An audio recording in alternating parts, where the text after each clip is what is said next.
Welcome to the dark side of therapy. I want to talk about something that lately has got me a little fired up, which is conferences. Now, for any clinical social worker, psychologist, anybody in the field, we go to a lot of conferences, and I've been to a lot recently, and I've got a couple gripes. I've narrowed it down to 3, but I want to share these gripes with you tonight.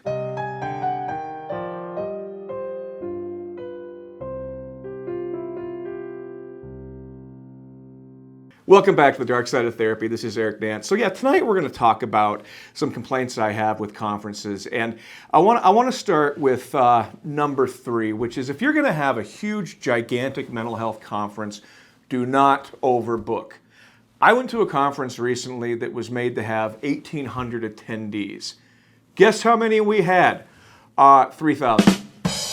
Now, I can't do the math, but that's a lot more than 1,800. So what ended up happening is people could not go to the trainings they wanted to go to because the rooms were too big.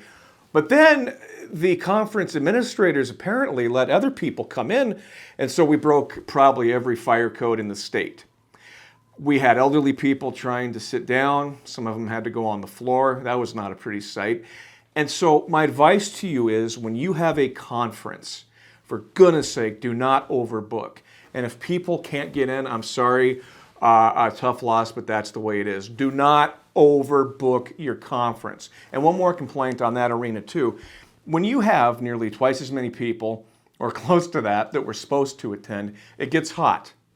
And we were all very hot and sweaty and miserable because, again, the space was not meant to hold that many people. So putting on your conferences, people, only let the number of people come in that are supposed to attend. Number 2, this is a huge gripe. How can you have a conference and only have one coffee shop available?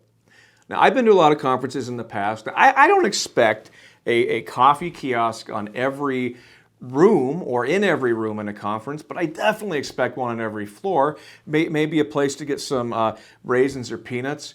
Well, another conference I went to only had one coffee shop in the entire hotel. So this was really interesting. We would all get up in the morning. A conference started about 8:30, and there would be a line, 100 people long, in front of the only coffee shop in the place. So the first day, I almost missed the first training. It was very frustrating. And I don't understand, again, why that wasn't taken care of. I don't think it would cost that much money to have a coffee kiosk on every floor. So again, take note, committee people, whoever plans these things, you need to have refreshment stations on every floor. In this case, all 3. Now here's my biggest complaint. And this is a theme I've noticed for a long time here. And I'm a little embarrassed to say it, but I'm going to say it. When you present at a conference, do not simply rely on your PowerPoint to get you through. I went to so many breakout sessions the last conference I was at, and it's statistics, it's examples, it's bullet points. Now, here's a big secret. If you're going to do a presentation, here's what people remember: stories, personal examples of what happened to you. That's why in my presentations, I really try to make a huge portion of it about what I've gone through in my experience. The human attention span is not very long.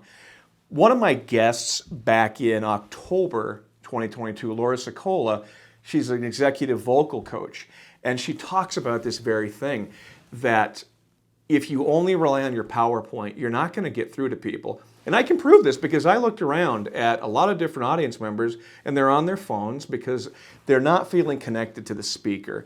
And you need to feel connected to the speaker.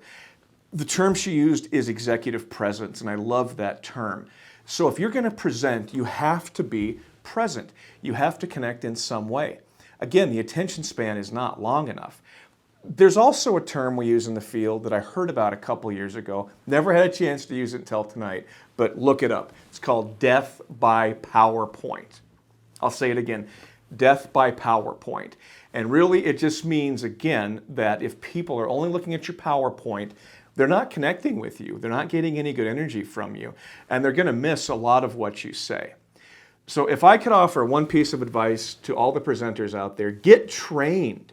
in how to use executive presence. Take one of Secola's courses. There's also other courses you can take too, just to get better at presenting. I guarantee you're going to connect with the audience a lot better if you do it. So again, just a couple of different things to the committees out there, planning committees, and to the people that present, because I want presentations and trainings to be better, and I'm pretty sure you do too. As always, if you like this video, please like it, please subscribe. We love having you as part of the Dark Side of Therapy family. Thank you.